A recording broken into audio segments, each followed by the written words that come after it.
Yes, guys. Yes, people. Welcome back. You already know the vibes. Welcome back to another live stream.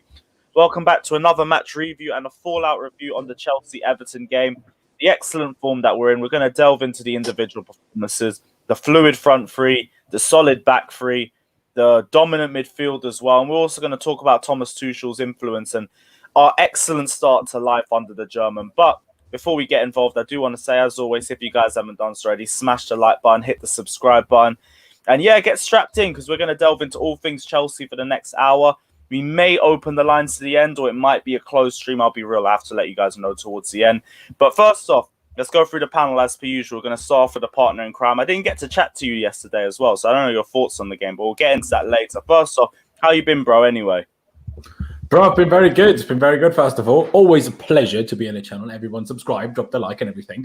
But yeah, it's good. It's just good. Like you said, life under Thomas Tuchel couldn't really have started any better. We're getting wins over the people that we're actually fighting against. It's so refreshing. Like, can we play West Ham tomorrow just so we can shut their top four hopes up as well? Like, just get it over and done with. Honestly, I'm just gassed. Like, everything's just brilliant. No one even knows how to, let alone score, even get more than one shot on target in a game against us. Like, it's a madness, honestly. It is a madness. I've been very good. I've been very hyped, and I'm having a great old time. Yeah, that's the thing that's come back with Chelsea. Teams are now afraid to play against us again. That's a feeling that I don't think I felt from teams coming to face us for a while now.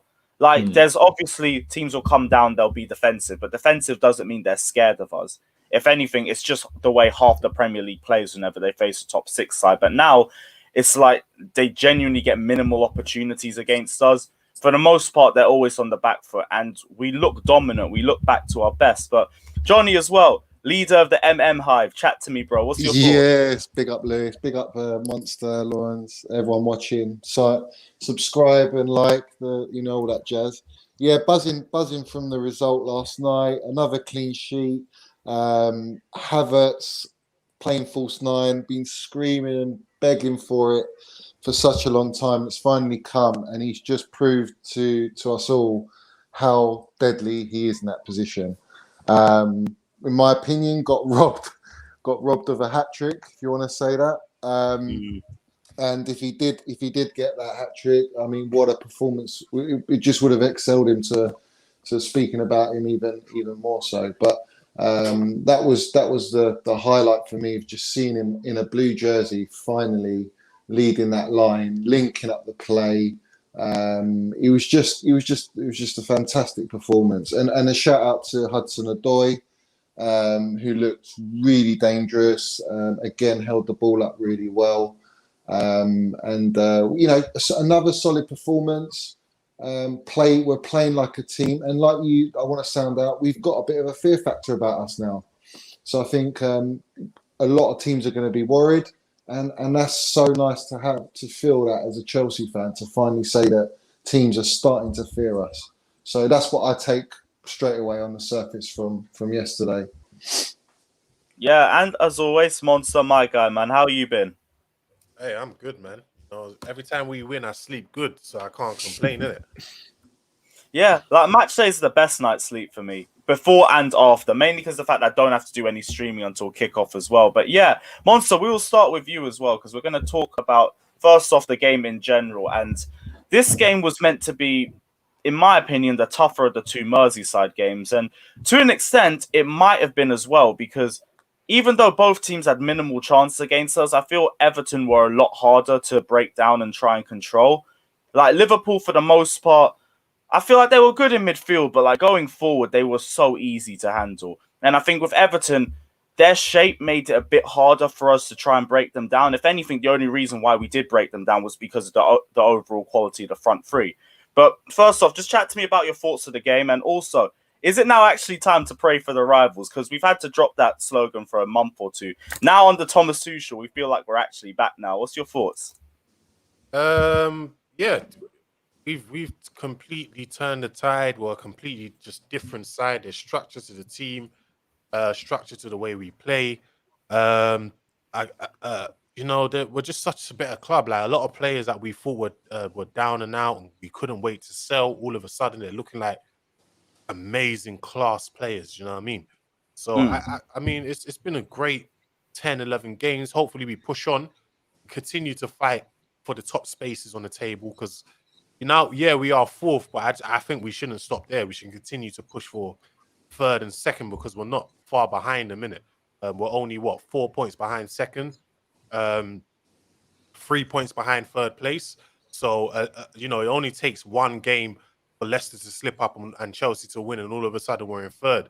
And it takes, 2 games for Man United as well. They go on a little blip. Chelsea could easily pip them as well, innit?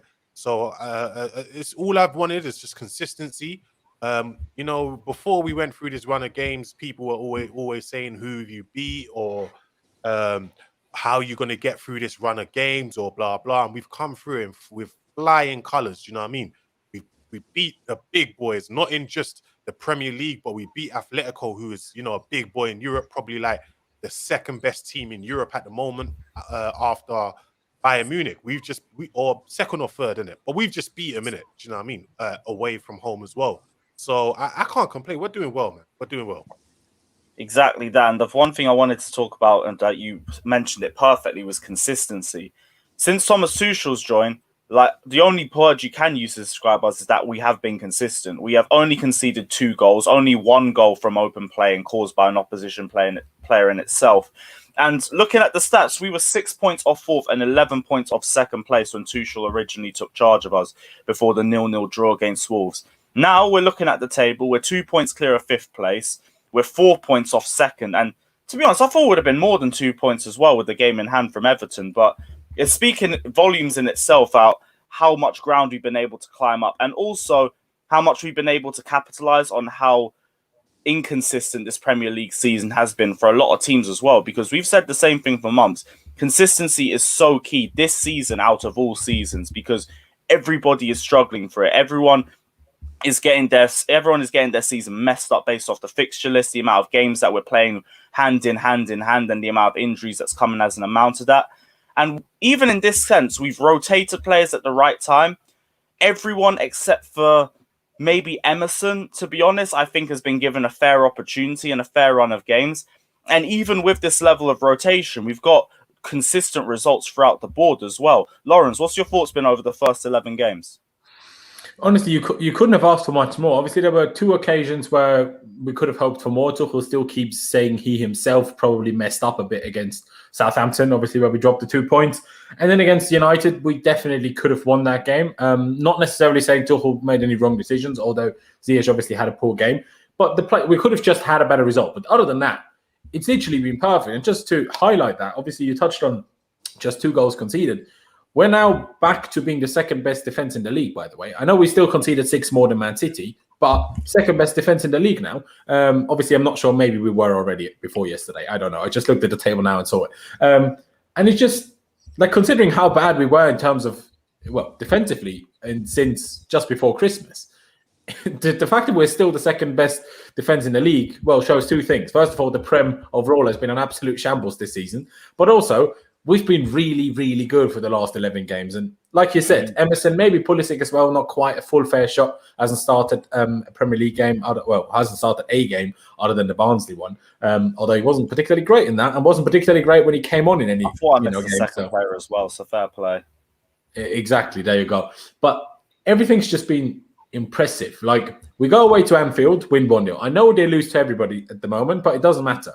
Like, people need to ignore that. Especially Liverpool weren't bad against us. Like, they weren't like they played shockingly awful. We made them look average, I think. I don't think they were dreadful. I think we just exploited the gaps they're leaving behind. But everyone tries that. Just everyone fails at that. Everyone tried that last season. And I'm very confident that we also, if everything is the same and Liverpool were in last season's form, I still wouldn't feel too scared of going there and possibly getting a result under Tuchel. But then we make 5 changes between winning at Anfield and playing Everton, who were arguably the better informed side from Liverpool. We make 5 changes and we play arguably even better, like in terms of how much we dominated them. Like they didn't get a sniff. They didn't get a sniff. I know you said they looked a slight bit more dangerous to our goal, and you're not wrong, but not really either. I mean, we had total control throughout the whole game. It just In the speaks first half, levels about how dominant that we've been. That it's the bare minimum that makes Everton look better than Liverpool, but we still made them both look really poor for the space of 90 minutes. for sure, I couldn't agree more. And it's honestly just good to watch. And for the first time yesterday, probably other than the first half against Newcastle, maybe, I also felt the front three are doing their thing. Struggled a bit in the first half just because Everton, did good. They also played a back five, to go 1v1 against all of our front five, shall we say. And they did okay with that. But the movements just kept improving and improving. Kai dropping deep, Callum dropping deep, Alonso making the overlap runs when Callum pulled the defender. That's how, the first goal even happened in the first place. Kovacic and Jorginho, brilliant. Christensen's passing, unbelievable. Like, honestly, everything's just clicking. Everything's clicking at the moment, and I couldn't be happy, honestly. I hear that. Let me go through a few of the super chats as well quickly. Matthew, thanks for the donation, says Tuchel can't wait to play for Chelsea. Again, much love from Cyprus, boys. Much appreciated as well. And let us know wherever you guys are watching us from too.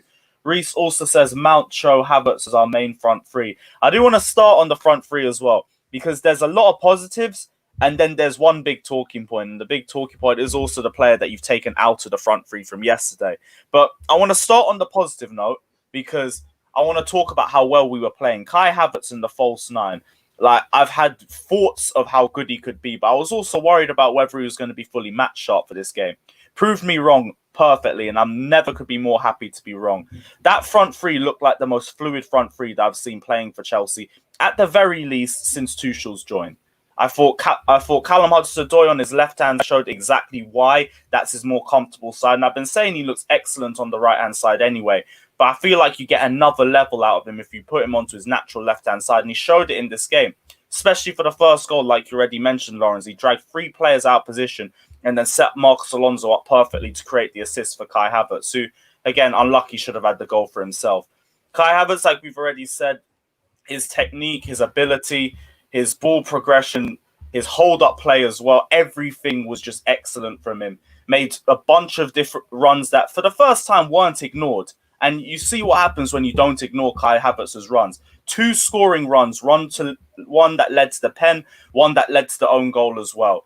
Low-key could have got 2 goals as well, which is only speaking about how good his ability was in that game. It was a man-of-the-match performance from him.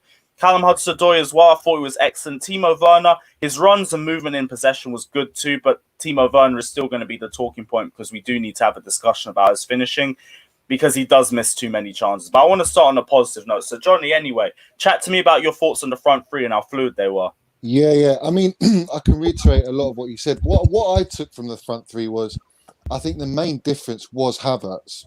His intelligence, in not just in his movement, but how he would drop in deep centrally, and he would literally go in between the lines and either recover the ball to lay it to Jorginho and Kovacic to our pivot to then start our attack and keep everything fluid. But also he would drift to the right, to the left. His link up with Cho, more so than Werner, it's like they've been playing with each other for a long time. But I think it's credit to Havertz that I think that's the missing link that we've been sort of crying for this whole season, and arguably last season we had it in periods with Tammy and Giroud, but I think his hold-up play was just amazing. And every time he got the ball, he was looking to just penetrate. He wanted to create, make something happen all the time. That was his first thought process. And with Kai, we know he's very instinctive. He's very quick with his thought process in how to play, when to play attacking, when to play safe, and just all round. But Cho on the left, I'm really enjoying that. I mean, he looked the deadliest I've seen him for a long time, since before he got injured under Sarri. He just looks so much more comfortable there. I think Werner was the weaker link out of the front three, but his movement also allowed us to play as good as we did. But I just feel like Havertz as a false nine is the way to go forward now. I think if you're gonna, especially if you want to have Mount in the discussion, in other games, For example, the Leeds game, potentially we might see Mount play more than likely because he was rested, and maybe Havertz as a false nine if he's up to it, because he's obviously played the full 90 minutes. But for me, I'm very excited. And for the first time, we're actually on a run. We're building consistency. We're not conceding goals. We look a solid unit. And now all those things are not an issue like they were under Lampard. It's like you can almost organically let your front line just get better and better. And right now they are. I'm seeing that improvement under Tuchel. So hopefully we can start to see more goals in this system that we're playing. Because obviously a lot of people are crying out for a sort of 4-3-3, which I don't think will come anytime soon. But that's my kind of initial thoughts really on the front three, if that makes sense.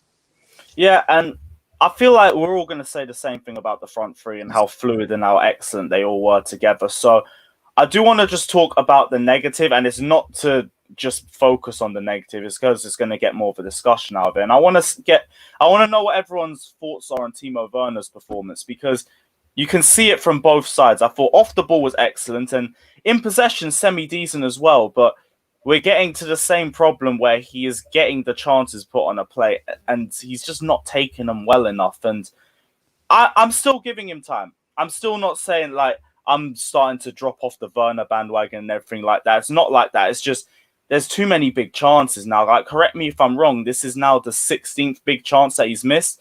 And we're lucky that in this situation, at the very least, it's not any big chances that have cost us games. The good thing with Werner is that he hasn't had any big misses that have resulted in us drawing a game or losing a game. But same way, these are too many misses now, especially for a striker that we paid 48 million. And I understand he ain't prolific, fine, but some of the way that he's taking these chances just aren't good enough. Like, there was one that went straight at Pickford, and he had the entire far post to aim for, and he just shot it straight at him like he was trying to get underneath his legs. And he didn't even hit it with a lot of power, in my opinion. There was another couple of opportunities where he went for the near post, and it's just, bro, Werner, it's like, I want more just so I can back you. I can give more of a reason to say, this is why we believe in Timo Werner. And there are reasons, because he ain't a Morata. He offers a lot more off the ball. His overall game is levels clear of an Alvaro Morata. But we need him to finish. We need him to eat up these chances, and he just isn't doing it enough. Monster, I'll start with you. What's your thoughts? Honestly, bruv, I don't even have any more excuses for the guy, man. Like, honestly, like, I'm tired, bro. Like, what more can I say, bro? Like, you had two chances where you're one-on-one with a goalkeeper. Like, what excuse can we really give him now? Like, what? You know, we're providing chances for him to score, but he ain't scoring. You know, he was providing chances to score against Liverpool as well, not scoring. Like, remember the Fulham game? It's just a common theme. It's just constantly happening, isn't it? And now, at this point in time, there is no excuse, bro. There is no excuse. He should be finishing these chances. Like, the first time, all right, you shot it at Pickford, but the second time, you had all the space and all the time. Go around the goalkeeper or something. Like, I don't know.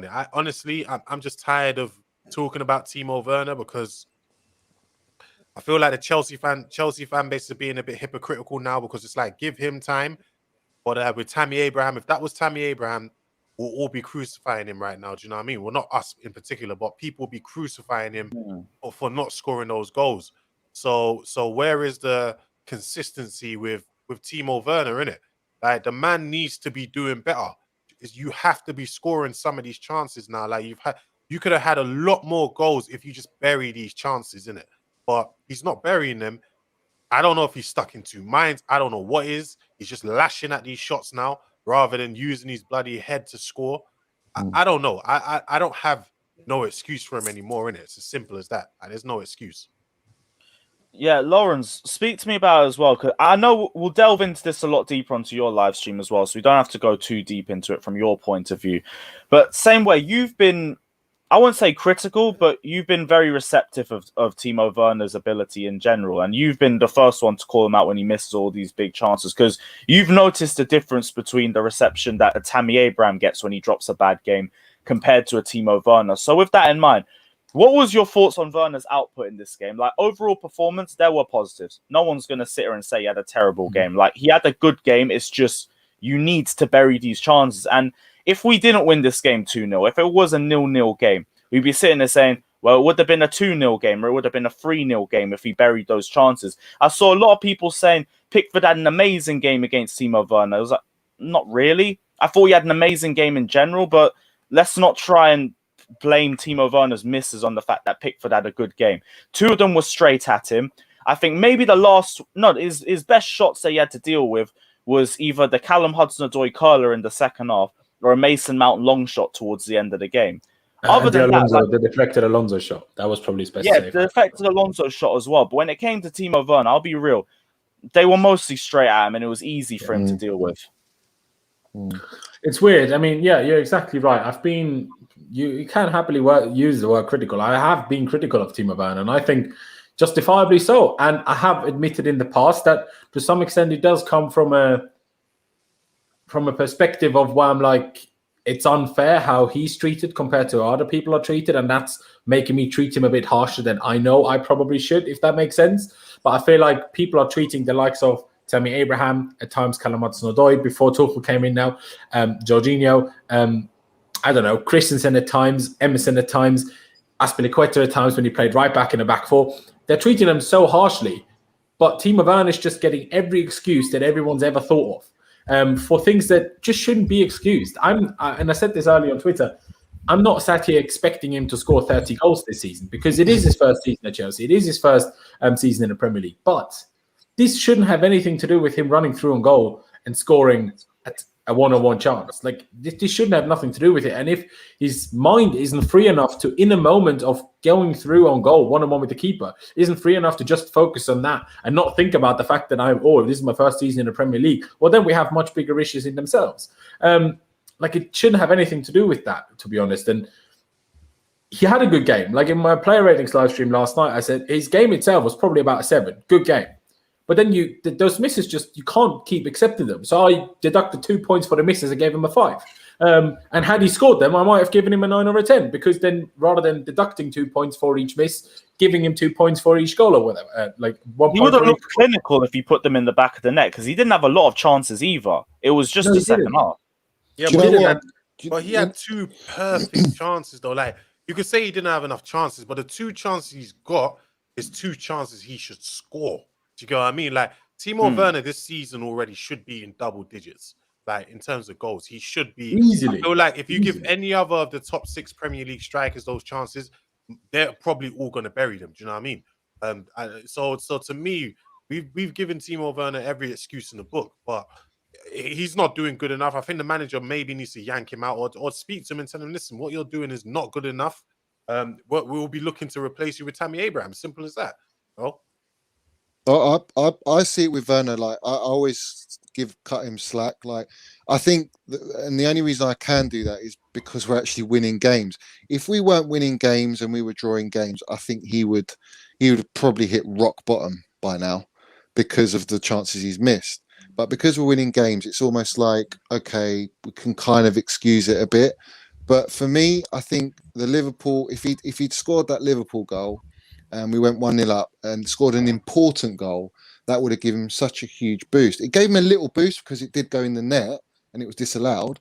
But then he went into this game with confidence better, building it, because his other plays link up and his movement's great. And he missed those 2 chances. So I'm saying it now, I feel like he's gone a step forward and now he's sort of taken a step back again. So he's back to where he was before he started the Liverpool game. And that worries me slightly. Because can I just quickly jump in there before you get to Ryan and Monster more maybe? Because my thing for this is also Werner doesn't get, like we always talk about, Werner creates so many chances for himself, finds himself with so many chances, but he doesn't in games that we're struggling. He does when we're winning anyway. Like, that's why his misses haven't cost us points, because the rest of the team are winning anyway. And he's not like the decisive part that, like I said, we won 2-0 yesterday anyway, regardless of whether he scored his 2 or 3 goals or not. But in the games that we play 0-0, in the games that we lose 1-0 or lost, when Frank was here, he never had chances anyway to miss. That's why we're sat here, we shouldn't blame him too much because he hasn't dropped us points. Yeah, but that's arguably even worse because he finds chances when the team's playing well, but he's not the type of striker to dig us out of anything. And in my opinion, it makes it arguably even worse. But that's my I don't know point, if everyone Moses. agrees, but I feel like that goal against Liverpool it would have been such an important goal, and a striker that's low on confidence needs that big goal. Just scoring 2 goals like tomorrow last night, yeah, it would have done his confidence, but it wasn't like you won us the game type of goal. And I think that's what we need from Werner. We need that moment to sort of just rejuvenate him. That's the way I see it with him. He's got the talent, man. He's got the talent. So with that in mind, then, do you think we would have seen a different Werner today if that Liverpool goal was actually given? Yeah, I think so. I genuinely think so. And I think he probably, if he got out of those 2 chances, he probably would have bagged one. No, but Especially even the with that in mind, like, I get that with the fact that the goal was disallowed, but putting the ball in the back of the net should still have a similar effect then, whether it was given or not, because it will give you an idea of what you're capable of. Yeah, but put it this way, Lewis. If we won that game not because of Mount but because of Werner, that changes the whole dynamics of his mentality just for him and to the team. The team will feel more confident with Werner, won't they? So they'll be like, our strikers bagged us a goal and won us the game. That's massive against arguably, the champions. So I think that changed it. When you get a goal disallowed, it gives you a little bit, but I just felt like if he did score it, he would have got a goal yesterday. He would have got a goal. Well, Ryan, what about you? What are your thoughts on Werner? Before I speak, and I'm just gonna say thank you for having me on, and good to see you guys here. And on Werner, I'm a bit with Monster. Like, I want him to do well, and I wanted him to do well, and I do see good parts in his game, but it's getting really hard for me to defend him because ultimately, when we brought him to bag goals and to be a striker. And strikers are goals. Like, yes, they do other things, but what you're ultimately getting from them is goals. And he's just missed so many chances, and I don't know, it's getting hard for me to defend him. And I get he makes good runs and he drags defenders with him, but he can't keep missing chances, and he does make a lot of runs and they do go a lot unseen. But if he keeps missing chances like this, then I don't know. But I want Timo Werner to do well, and I'm starting to think it's not a confidence thing anymore because I've seen him miss way too many chances to make me think it's a confidence thing. Because even when he was confident, he's still missing chances. So maybe he just isn't clinical in himself. But I haven't gave up on him. But I don't know. I'm starting to slowly but surely doubt it a little bit. Because he's just missing way too many chances for me. And yes, I don't rate Tammy Abraham too much, but I think the reason why people are giving slack to Timo Werner and not Tammy Abraham, and I'm not saying I do this, but I think a lot of people do, is because they want Timo Werner to do well. Tammy Abraham came in as a youth team player. No one really thought he was gonna get the chance. He wasn't a big money signing, and he started off well, and the second half of the season he wasn't so good, and everyone wants to see Werner shine and Kai Havertz shine. They don't want to see Tammy Abraham and Mount shine as much. So it's annoying with Timo Werner, and I don't know. I just think he can't keep missing these chances because we brought him in to bang goals, and if he's not doing that, then I don't know, man. I'm starting to lose a bit of hope. But to be fair to him, he came into a side that wasn't in good form as well. He's changed country, he's changed league. You're asking him. Yeah, look, I hear all of that. Yeah, I hear. When we started the season under Lamps, we had only one period where we had we clean sheets and we were winning games, and then it was just like all went pear shaped. And it's like, You're talking about before the 17 game run. Yeah. Well, I wouldn't say bad form. Like bad form. We just came off a season. We just came off a season where we finished fourth. And were unbelievable in all of restart, and he was part of training in that period already, mind you. Some people that always say we didn't have preseason. No, Werner actually did have preseason. The rest of the squad didn't, but Werner and Ziyech did. But they were with us for 2 months. Training every day. I hear it. Yeah, to play with your teammates is a different training to just training on your own with Ziyech. I He think wasn't training on his own. They were training with the team. he did for a long period. He trained on his own, didn't he? Yeah, but to get fit after when he was like, Did he not train at the end of last season? He didn't play. Was he not just training, or was that yeah, he me? was training with the squad, yeah, but not as in individual training. And then But the after- thing is with after- Werner, after- yeah, is after the I run thought with goals was Lampard. meant to be a After that run, that where Go we on, went Johnny. on a bad when we went on that bad run after the decent run with Lampard, you're still expecting Werner to dig us out of games, and Mount was the only one digging us out of games because Havertz wasn't even playing. Ziyech was off injured twice. Pulisic was out twice.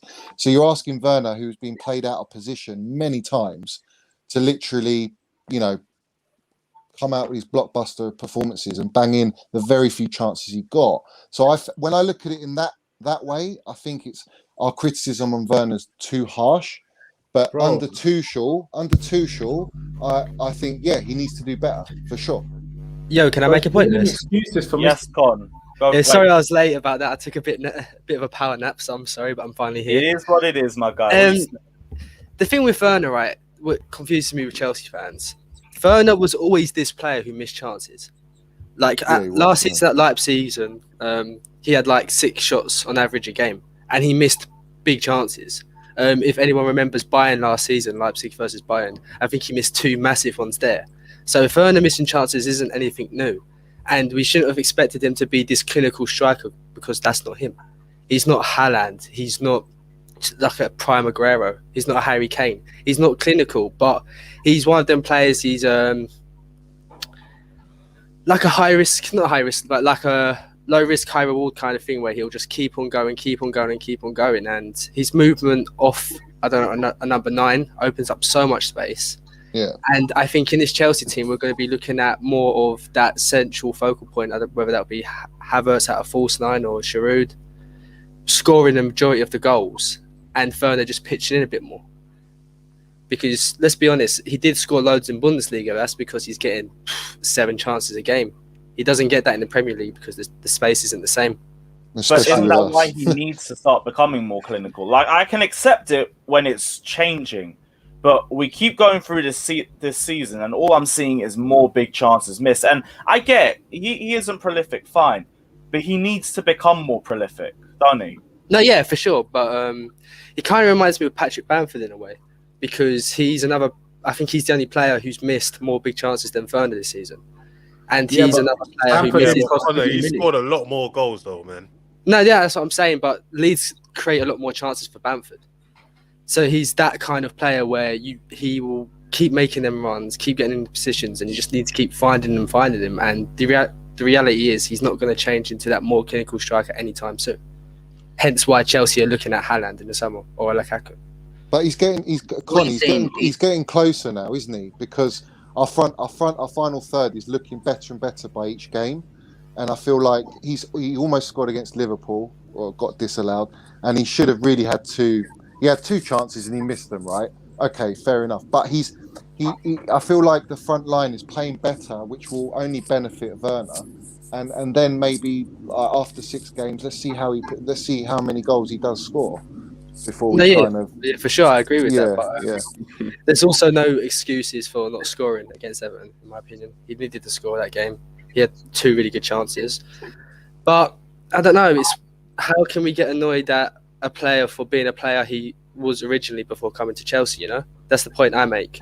He was this player at Leipzig, and now he's that player at Chelsea because he's starting to find his groove. He's getting in them positions, he's opening up space, but he's still missing chances like he did at Leipzig. So it's one of those where sometimes we're going to have to eat him missing a few good chances, but the more they play together and some, I don't know, I can't say the word fluidity. There we go, smashed it. Yeah. We have in that forward line, the more chances he'll get, which means the more goals he scores. He has potential though, right, guys? We all agree he's still got potential. He's still at an age where definitely has potential, and he's showing enough in his overall game that I'm not sitting there saying, okay, we're just carrying a player for 90 minutes. It's not that. It's literally just the finish. If he could finish, there wouldn't be any more complaints about him. It's only just the fact that he's consistently missing these big chances. And the thing that saves him is that, like we've already said, none of them have cost us a game. They're all coming after the game's won or in situations like that. But the problem still stands. He could be getting so much more goals for a player of his quality. not What you think say? his fundamentals are a little bit off at times. Like his first touch at times, it kind of bounces off his feet, and sometimes his link up play, like a simple 1-2. Like I'm not saying this happens all the time, but at times his fundamentals, like his first touch, his passing, his link up play is a bit iffy at times, and I don't know. I feel like he's a bit, I don't know, shy at times. Like you see against what's it called, against Atletico Madrid. What Yeah. you see when Ziyech played him through at the end of the game, he had the chance to go through the inside and go closer to the keeper and what's it called, have a better goal scoring opportunity, and he kind of just went wide and tried his luck. And then there was one where what's it called, against Atletico as well, where Mason Mount done Joao Felix and he played it into Timo Werner, and Timo Werner's first touch kind of went out wide, so he's forced to cross it. Where really, if he had a good first touch, he could have what's it called, he probably could have cut inside a little bit more. And every time he is on the left hand side, he doesn't cut in enough. Like I'm not saying he has to be a one trick pony and always cut in, but at times he has to cut in at times and at least try to score, whereas he's always going for abusing his pace, which is going down the line and crossing. So I don't think it's just his finishing. Some of his fundamentals at times is a little bit iffy, and sometimes he goes for the safe option a little bit too much when he's out wide. Well, I put it down to we've Yeah. been playing a lot of low blocks, and Werner likes to. I see him as a counter-attacking type player where he spins off the shoulder on the last man, and he literally uses his pace, and he'll go one-on-one with the keeper. But So we haven't really played many teams where we've had that option really. if we're being honest, most of the Premier League's teams just put 10 men behind the ball and try to hit you on the counter. Exactly. So what are you saying? Do you want If I'm us just to play being- against? If I'm being honest, yeah, I just feel like it's all excuses, isn't it? Like I tell you why it's excuses. If it was Tammy Abraham, yeah, we would be killing him, fam. Do you know what I mean? We would be going at his neck. Also, it's this thing where I get it. He's not burying chances, and rightfully so. He weren't burying chances at what's it called? Leipzig. But it's not just that. It's his passing. It's his touches. Just every time hold on, Johnny. Every time I see him play, I don't even see a footballer. That's how bad he plays. His game is at the moment. I'm sorry to say, but I'm being honest here, and you'd be lying if you say otherwise. But he plays. His overall game has been shit this season, bro. Like the man can't even if he gets the ball, he pushes it too far, or Look, off the ball, I think. Look, off the ball, he's great. Makes some nice runs, but sorry. Like sometimes I look at Werner and I'm so shocked that he's a professional footballer at times, isn't it? Like that's how bad he plays, and this is not a lie. Anyone that tells me I am lying is a fucking liar themselves, innit? Sorry to swear, innit? You are lying. Most of the time, Werner does not even look like a professional footballer. He plays shocking. Do you know what I mean? He needs to improve. I'm sorry to say, he needs to improve. He has improved in the last 2 games, fair enough. Because obviously Liverpool give us that space, and obviously Everton are giving us that space. But if you look at if you're looking at all the games in the Premier League, majority, 80%, 70% is against low block teams. So you're not going to have that space necessarily to run in behind, innit? So if he can't step his game up, then I don't know what to say, innit? But the only reason I'm giving this assessment is because you man, or not you man specifically here, but man them be killing, and I'm not even a Tammy Abraham, I'm part of those people as well, innit? We be killing Tammy for these things. We'll be killing Tammy Abraham for this shit. Do you know what I mean? Including myself. It sounds like you rate aesthetics over effectiveness. That's what I'm saying. How effective? Okay, Connor. How effective is Werner? Okay, barring these last 2 games, how effective is Werner been? He's been involved in the most goals for us this season. How is he not effective? Oh, me and you both know that's the definition of effective, though. He's our most effective. No.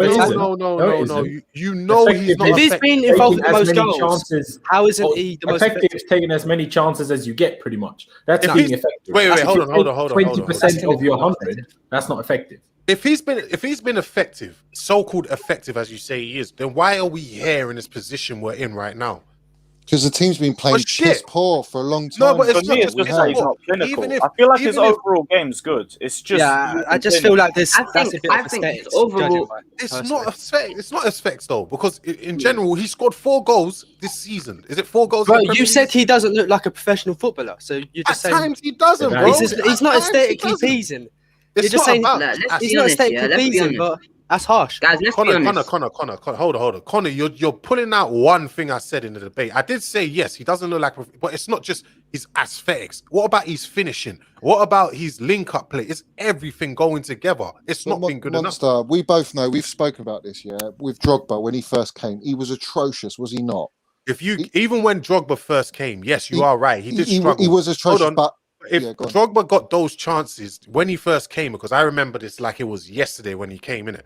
If Drogba got those chances, Werner came. He's burying them. Do you know what I mean? What he did the previous season at Marseille when he helped drag them to the Europa League or at the time of the UEFA Cup final, it showed you what kind of player he is. And don't get me wrong, Werner did what he did at Werner did Leipzig, that as well, scoring all those goals.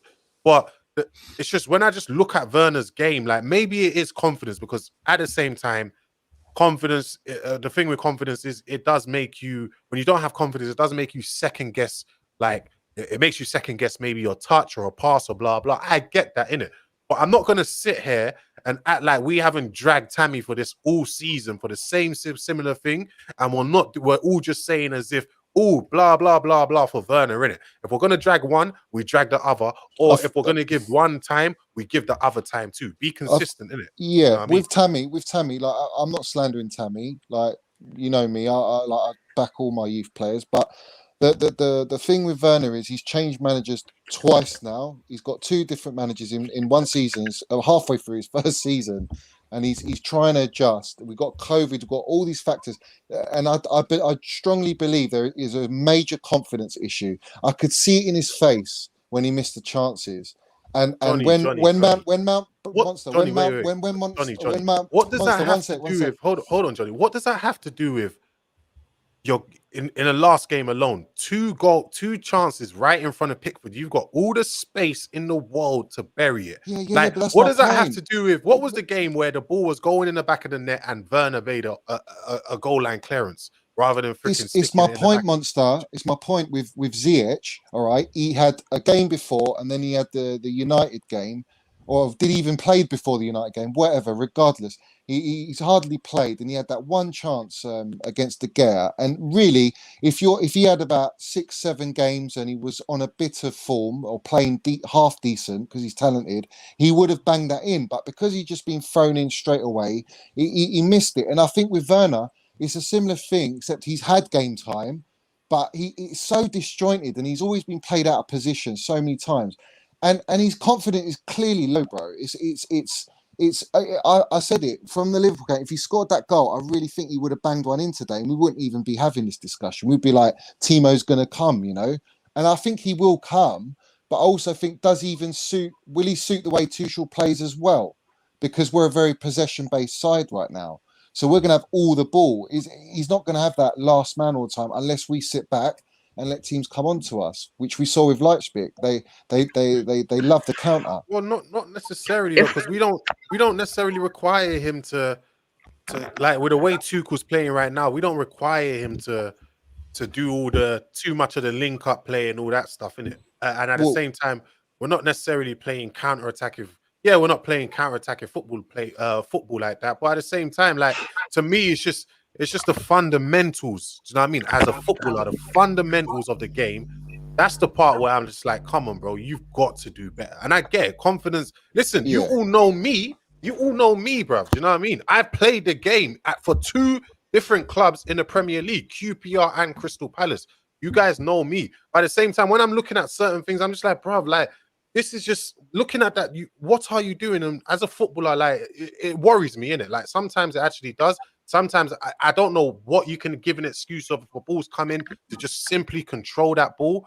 Sometimes do you not think, Monster, it affects your not good enough? Do you not think the confidence affects your touch though, brother? You're so low on Does. confidence. No, it Johnny, does affect it. It does. Like, look, don't get me wrong. When I used to play and I wasn't confident, I can't even sit here and lie. It will make me second guess everything. Like, it will make me second guess a pass. It will make me second guess a touch on the ball. It'll make me second guess so many things, innit? But I can't sit here and lie. Like, listen, that was me in an academy.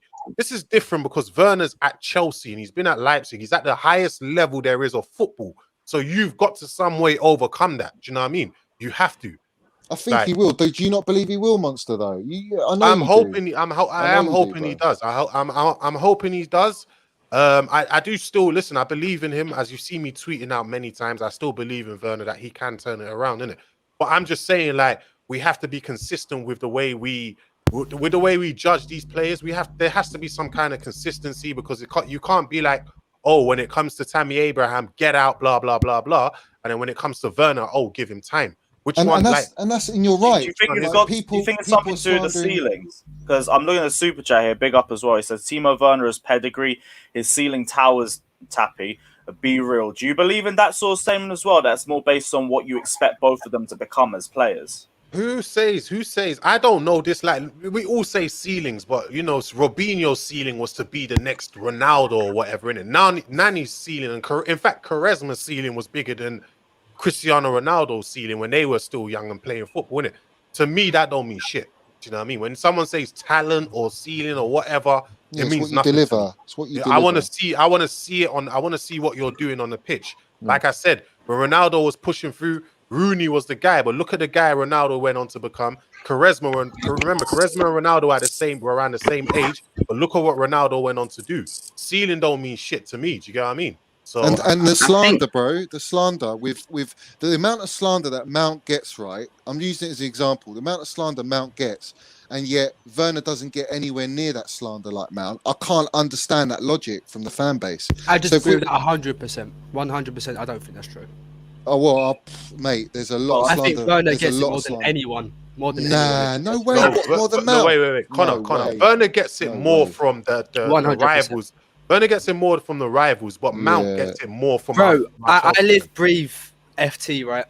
So I see things every day, and Mount's was bad. It was bad, but Werner's lately is really bad. Yeah, but that's lately. I'm talking. Really hold on, Connor. Mount consistently.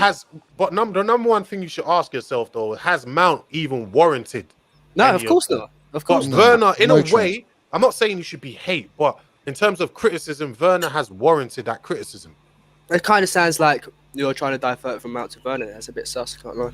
It's not though. It's not. Like, how am I trying to divert? It's like you just said Werner, there. Wait, 2 times with Werner, you said about Tammy getting dragged, and then you're saying, "Oh, Mount gets it more, but Werner's not getting as much." Well, it's like I saying because Werner's not getting as much as these two. Like, Because, bro, like we shouldn't really be saying like this player should get hate and this one shouldn't. Like, just I'm not saying. back I the never players, said innit? that's not what I said. You heard me saying what I said is there needs Justified to be criticism. there needs to be consistency with the way we judge our players, innit? Do you know what I mean? No, yeah, There I needs agree. to be consistent. I'm just saying, like, we give Werner all the excuses in the world. Me, myself, I do it as well, innit? I'm always like, listen, last season he banged in, what was it, 29 goals in the Bundesliga. So we know what he can do, blah, blah, blah, blah. And I will give that excuse when the man misses a one-on-one or even an open net, innit? But then when Tammy, listen, I've been one of the people that are saying, let's get Tammy out and bring in Haaland, innit? I've been one of them people that are saying it, innit? Do you know what I mean? I never once said, let's get Werner. I've always said Tammy, innit? But I'm just saying, like, I'm criticizing myself, and it's not just people out there. I'm just saying we need to give him the same criticism that we've given Tammy and everyone else. I don't think we have. No, probably not, bro. But you got to understand new signing, innit? So it's like criticizing Tammy last season. But like, that's been the story of the season. Is it Connor or Con? Yeah? Either one, bro. It's fine. Yeah. All right, cool, bro. The story of the season. I've been saying it. There's no manager. I don't care what manager you bring in. They're not going to be able to bed in 6 first-team players and expect them all to gel and all to play with the current squad we have. It just ain't happening. And I think everyone's so focused and stuck on immediacy. They want instant magic to happen with these players. And then on top of that, you put injuries and you put COVID and you put lack of training in between games and all these factors. These all play a role, but it's like only all the fans look at what they see on the pitch and that's it. But there's so much going on behind the scenes that needs to be talked about and backed in. And that's why I back like as many players I can as possible, because I look at the bigger picture. You make a really good point. The thing is that we sometimes need to think about with Werner is he can play badly, but if he plays badly and then is played again by whether it's Lampard or Tuchel, that's when it becomes a problem. Like if you play badly, just stay out of the team, and that should be the manager's decision. Because why it gets frustrating is because he keeps playing all the time anyway. And I think that's where this whole Tammy debate came from. When Tammy has a not great first half, gets subbed off at half time every time. Timo can do whatever he wants, plays the whole 90 minutes, never scores a goal. Like, I get the whole thing against Liverpool, but Liverpool and maybe Leeds will be one-off games where Werner can play like that. Like Monster touched on earlier, we have to accept that the average game won't be like that, which is why he needs to. But Lawrence, that's my point, is that when have we had this season, and under Lampard especially, when have we had all of that front line fit and playing together? We haven't. So Pulisic has been out, Ziyech has been out. He's missed 16 sitters. It's nothing to do with who's fit and where he plays. Whether he played left wing or not, if he's 1-on-1 with the goalkeeper, it doesn't matter where he started. But to be fair though, Werner's competing with Ziyech and Pulisic, who haven't been on great form either.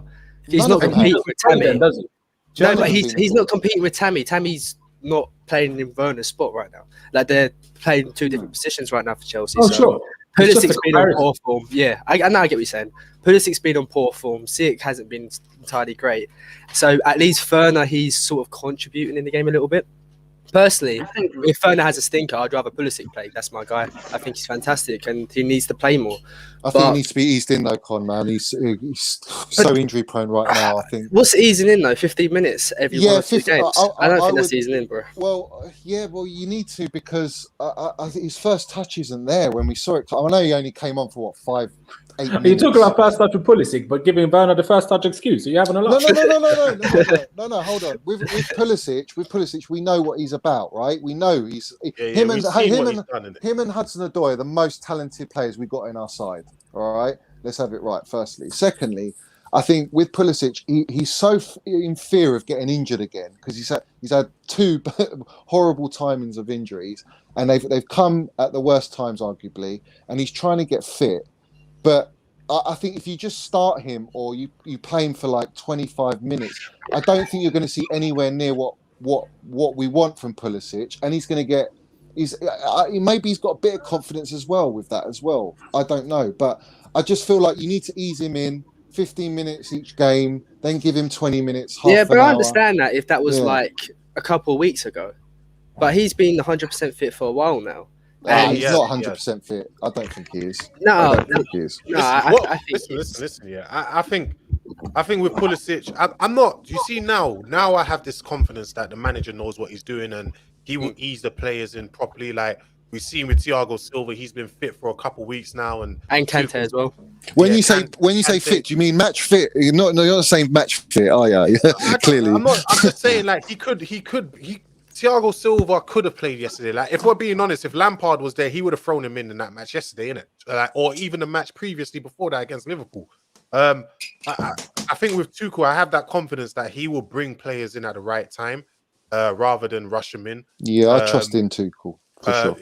Sorry guys, just to interrupt. I need to head off and enjoy the rest of the stream. I'll see Check out Lawrence's all stream on my channel with Lewis right when he joins. Exactly. Lewis will come over there. But yeah, appreciate all of you guys. Take care. Have a good day. Big up, mate. See you Big later. up, man. See you later. Bless, bro. Take care. Check out Lawrence's stream as well. Go on, Monster. What are you saying? Yeah, I was saying with Tuchel, I'm more confident that he will bring players in at the right time when they're ready. They don't have to be rushed, because we've had issues with like Kante. Kante has been rushed over the past 3 seasons since Sarri did it, Lampard did it. They didn't, ease him back into the team. They rather just rushed him and felt they didn't trust in other players to play in his position or instead of him. Lampard, the same thing, against Arsenal as well with Chilwell and Reece James, where he had just rushed them back and they weren't ready. With Tuchel, I feel like he brings them at the right time when he feels they are ready, innit? So I'm not necessarily worried with the likes of Thiago Silva or Pulisic or Ziyech or whoever. I totally agree, bro. I totally agree. Craigo said exactly what I said. That's a really good point. Is what I was trying to say is it does affect your confidence, especially when you're in fear of getting injured again for the 3rd time. He doesn't want to be out a whole season. That's horrible for a footballer. It's like your worst nightmare. So yeah, I mean, one thing about injuries as well, people don't realize you have to get comfortable in your body again, innit? Because it's like if some say you broke your toe in it, like when you come back, even though you fully recovered, you're going to be scared to kick the ball in a certain way of not injuring your toe again. So it's something where you have to get comfortable in your body again when you come back in it. It's harder than people think it is. Do you know what I mean? It's not as easy as just getting on the pitch and everything's back to normal. Yeah, Loftus-Cheek's a perfect example of that. Yeah, I think. exactly. Do you remember that game we saw where he was about to turn, but then he went backwards? Yeah, Like, and scared that's right to there. drive with the Yeah. ball. Exactly, man. For Chelsea, Yes. Was it Brighton? was that the Brighton match, first game of the season? In the preseason game as well, same thing. Yeah, Scared yeah. to drive with the ball. Scared Yeah, to drive with Loftus-Cheek really looked like a shell of himself in those first few games. That's not even to try and slate him. But I've already said, like, he needs double the time Hudson-Odoi's needed to come back. Hudson-Odoi had a partial Achilles tear. Loftus-Cheek had a full Achilles tear. And you can see him, he's doing well for Fulham, but there's still an 18-19 sorry ball Loftus-Cheek. So I feel like in terms of him being Chelsea quality, he still needs to go out and take another loan deal next season. I want him to go to a mid-table Premier League side instead of a team fighting for relegation. And if he can push himself into the first team there, then he's definitely ready to come back for Chelsea. That's my personal opinions on Loftus-Cheek. I don't see him coming back, if I'm not right now. I only see him coming back because he wants to play for Chelsea. That's been his main aim, his dream. He doesn't want to succeed at another club. He wants to succeed here. I So generally we see can't offer him that Barkley third coming year. back more than Loftus-Cheek. I think there's more chance of Ross coming back. Yeah. I think really? I think Chelsea are probably going to sell Barkley because he will bring profit. But if we're being honest, if Chelsea were to choose between the two, it would be Barkley, bro. Because Loftus-Cheek is doing okay at Fulham. He's not doing. I feel like people are gassing it in terms of they're making it seem like he's doing so well. He's not. He's been okay in it. I think he needs another loan move. Yeah. I just think he needs another loan move. But I think he either needs to go out of England or he needs to go to like a mid-table to Europa League team. And I think he needs one or two big loans before we see the Loftus-Cheek of 18-19. But moving that, I just wanted to make a quick point when you guys were speaking on Timo Werner, and I know you guys are finished, but I just want to make the point that he's very good off the ball, but on the ball sometimes he lacks quality. Yeah, that's the same thing with all three of our strikers. Like both of them have in that glaring team. holes. Yeah, both of them have glaring holes. But that's why the whole team's scoring for us. Go on, Monster. Yeah. In the final third, I think everyone, well, barring Kai Havertz, because we haven't really seen much of him, but barring Havertz, I think everyone in the final third has been lacking quality. Every single one. Absolutely.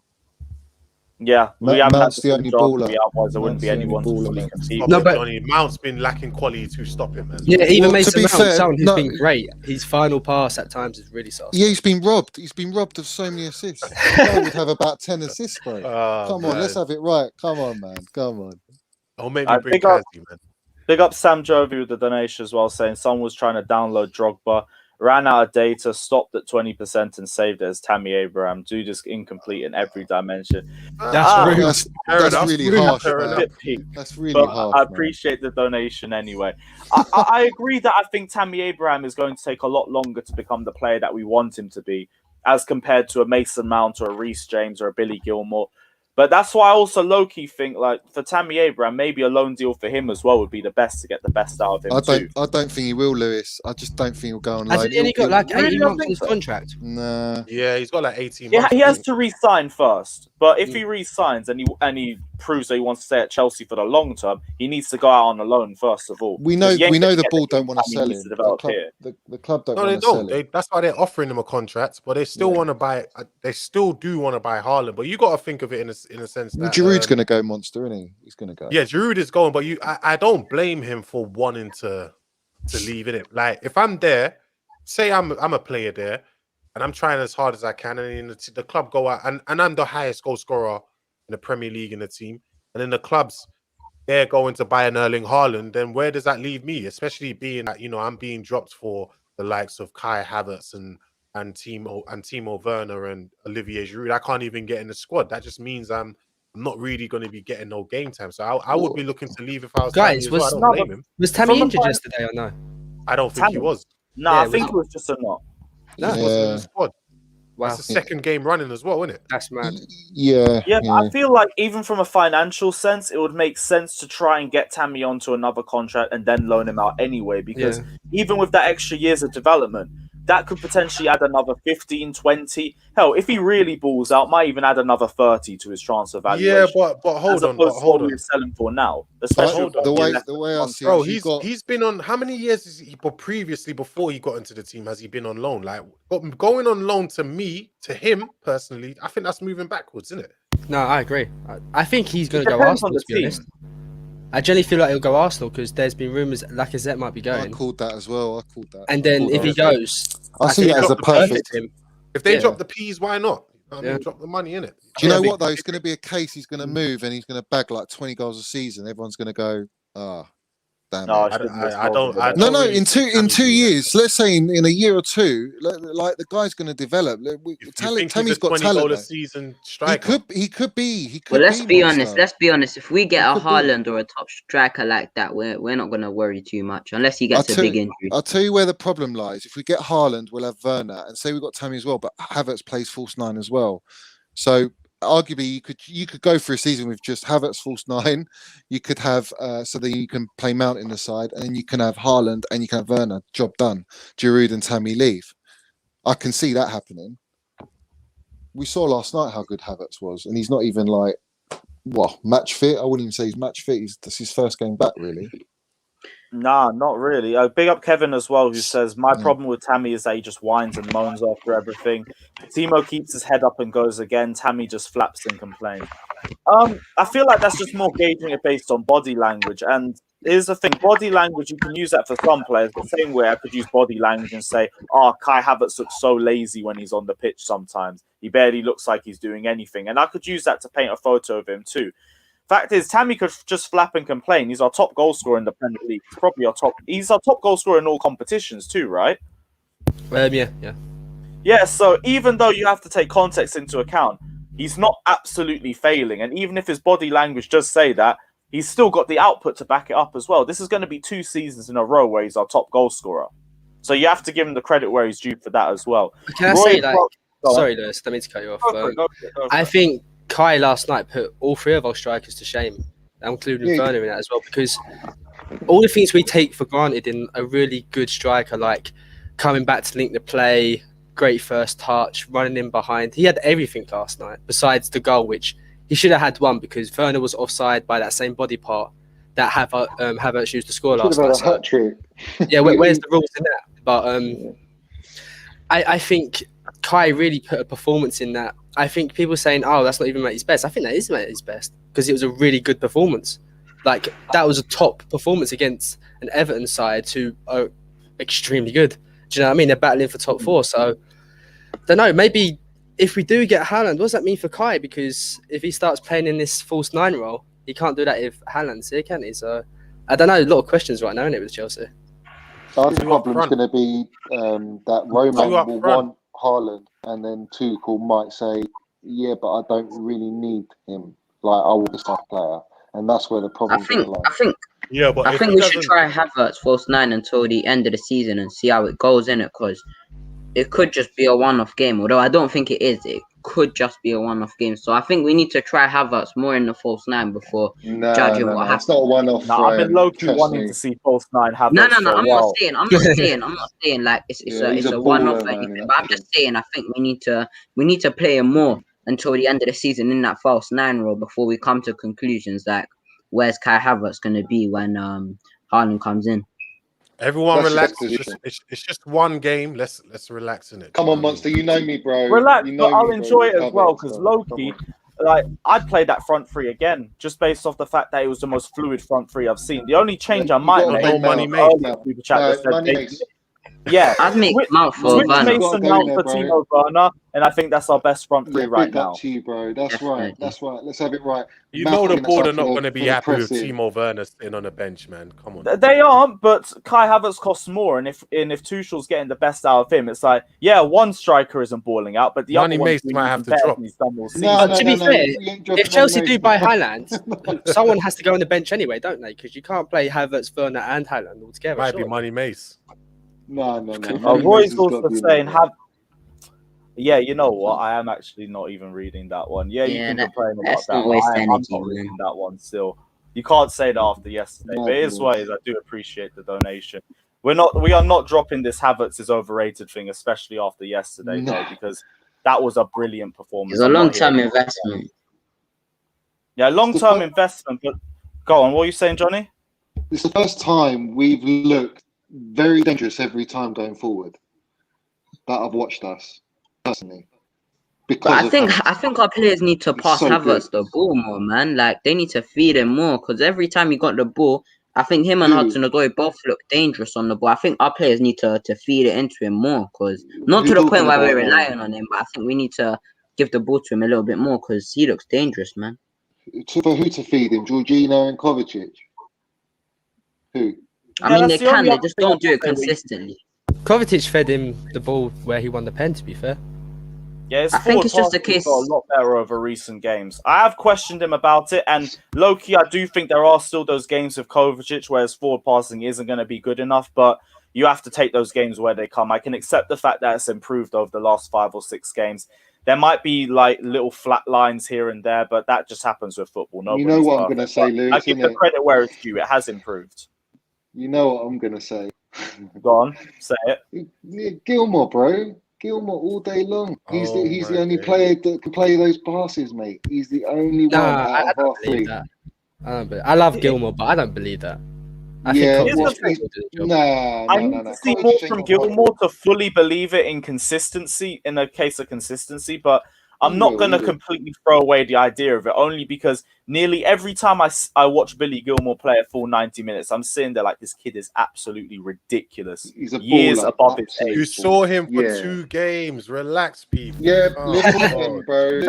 I know, but the level he was playing was ridiculous. I know we haven't seen him enough. Games, bro. That's why I say I need the consistency game to confirm it. I need consistency to confirm it. But from what we're seeing, I mean, he's not completely out of it for saying it.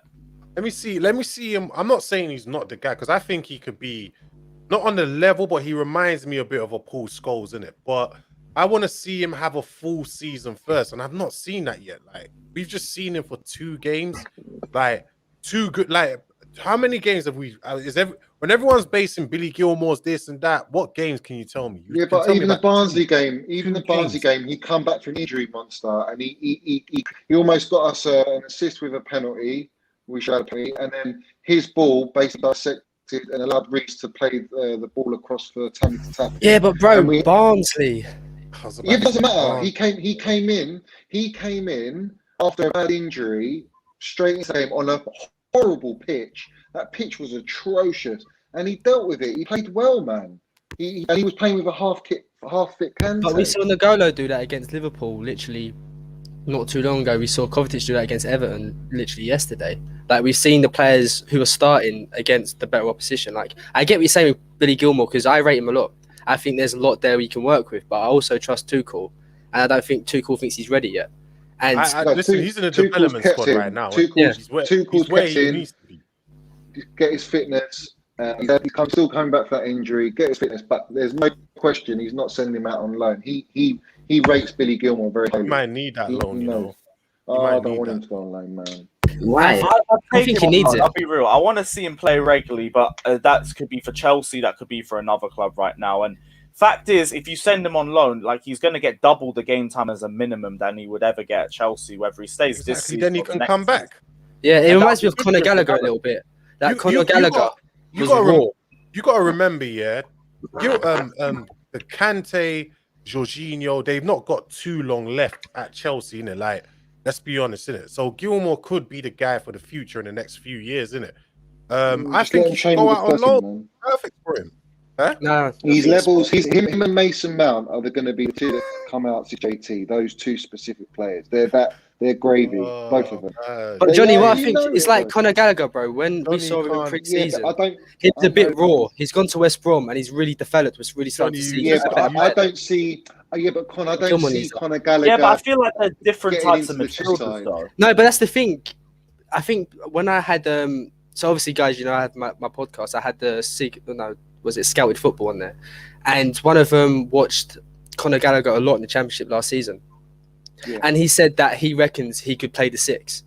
he said he would prefer him as an 8, but he reckons he can play the 6. So they're not the same players, but they have similarities. But when I'm talking about the comparison, I'm talking about the rawness of the players. Like, I still feel like they're both a bit raw. So, but that loan spell has really helped Connor this season. Like, I don't think he's good enough to play for Chelsea next season, but he's certainly developing a little bit more. And I think Gilmour needs that to get that rawness out of him, just to get that game time. I get what you're saying, but Gilmour, he's a very special player. He's more special than Gallagher. He's way more. He's such an amazing player. I think with someone like that, you just look around. Literally, you have to really nurture him. He needs to be under a manager like Tuchel, who knows the game, knows how to develop a player. And I just feel like going on loan. We said, what did we say under Everton? Maybe go Everton under Carlo Ancelotti monster. Someone he needs to be under a manager who's of an elite level. I feel, because he's so good, man. You heard what Roy Keane said about him. I mean, that says it all, really. No. Wait. Who said about who? Roy Keane said when he saw Billy Gilmour. No monster. You already know. When he saw Gilmour, he said the player goes, "What do you think he's played like?" And he goes, "Oh, he played like a world-class player." That's what he said. His exact words. He's going to be world-class, Gilmour, but he needs to be managed correctly and developed correctly. And I feel like we're the best academy. We've got a great manager right now. We're doing bits. We've got top-class players, Havertz, we've got Mounts, we've got Jameses, we've got Thiago Silvas. I want him to be around that family. Do you know what I mean? Because I think it will only benefit him. I think you're missing out the club politics as well, though, because one of Lampard's biggest problems was fringe players not playing games. So Jorginho does need to play games. Kovacic needs to play games, etc., etc. So Billy doesn't really get enough opportunity. And how can he develop if he's playing but the off FA Cup game or the off, like, it's not enough for him. Yeah, he needs game after game.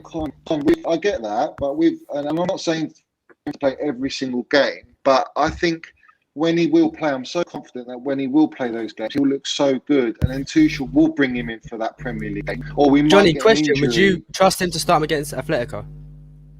What, Gilmour? Mm-hmm. Well, no, because he's not fully match fit. No. But I'm not saying he couldn't. What about if he was match fit? If he was match fit? Man. Yeah, bro. Of course. Yeah, I would. If he was match fit and actually playing games, yeah, he'd be pinging balls all over the place. He'd be pinging it. He plays simple. If I'm being honest, he plays it simple. He can play the through ball. He's got the final pass. He's intelligent. His positional play is fantastic. If I'm being honest, yeah, I really think why I think Gilmour's going out on loan. If I'm being honest with you, and from everything I've read, everything I've heard, I know Chelsea are going in. They're going to go in the summer for a defensive midfielder, innit? I think they're definitely going to go for a defensive midfielder. I think that could likely mean Jorginho could be leaving. Or it could just be, or Billy. I think that would likely mean as well, Billy Gilmour's probably going to go out on loan, innit? I highly doubt Chelsea are going to bring Gilmour into this midfield, especially trying to challenge for the Premier League next season. He just might not be ready, innit? How bigging up Gilmour is how big that Mount, right? And look at Mount now, bro. Look at him. Look how he's our future captain. He's a leader. He's done us out of more than 5 games. Won us 3 points. You gotta love Johnny. Saved us from being. He saved us from being humiliated. You know, like Mount is Chelsea DNA. We haven't got any players like that in our teams.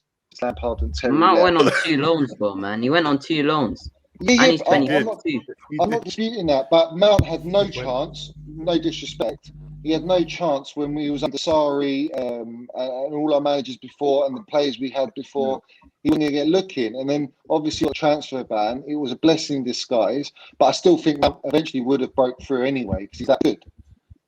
I just think, like, it proves it that Tuchel's playing him. It proves how good he is. Yeah, but you could still go out there and get better. Like this donation as well says, Fakay's gone on loan, Billy Gilmour could go on loan too. And that's just one example of a player that has gone out on loan and has thrived as well in a different system and under a different manager too. I just think Billy Gilmour is that player we need. We need someone like that. We do, but like while we have Jorginho, we don't have to have him. That's the thing, because we got 2. It's good for depth right now. But J5 might go, Lewis. J5 might go. He might J5 might. If he goes, I understand. I fully understand. But while Jorginho's still at the club, he's always going to be second choice to him until he goes out on loan and proves it over a full season. Yo, Lewis, bring up Patriots. What's he saying, bro? What's he saying? Oh my god, the real kiss What's the he badge. said? You said Johnny's a real kiss the badge passion merchant, proper Chelsea. You know what I mean? Like talking on Mount, you kiss the badge, you play for the badge. Name me all the players that are playing for the badge right now. Come on, bro. I'm not having that. I mean, to a point, it's not bad. Like sometimes that's nothing wrong with that. I won't say. Bro, why do you keep saying Mount though? Azpilicueta does the same. Yeah, Aspie does as well, bro. Right. He's our captain. Yeah. But name the others. Oh my god. Oh, I didn't play for half the season. With that comment is funny, man. Yeah. Oh, let him have the bench, man. Let him have the bench. Oh, man. Okay, cool. As long as it's just bants. But yeah, ConnCFC, guys, I I see can't you, lie. I bro. do have to head off to what's his name, Lawrence's stream as well. I promise him I jump on. Guys, yeah, this has been a banging debate. Like, I can't lie. We were meant to go into back three as well. I've completely forgot about them in general. That I can save for a video for another day. Yeah. Like, we'll let the propaganda run on that, but we'll save that for another day. Big up the panel anyway for jumping on. The links to everyone's Twitter and their channels are down in the comment section below. Monster and Lawrence's links to their channel are literally in the title as well. Check out Johnny's Twitter, check out Con's Twitter. They're all down in the description below. Head over straight to Lawrence's live stream because we're probably going to continue the debate on there too. So guys, go and check it out and let him know that I sent you there as well, just so he knows I'm being serious when I say I'm actually pushing people onto his channel. But yeah, smash the like and subscribe button. I'll be on Lawrence's stream in about 5 minutes. But until then, take care, like and subscribe. And as always, up the Chelsea. Because I haven't had an excuse to do it yet, I'll leave you with a beautiful photo of the AC Penitentiary. Big up you guys, like and subscribe. Take care.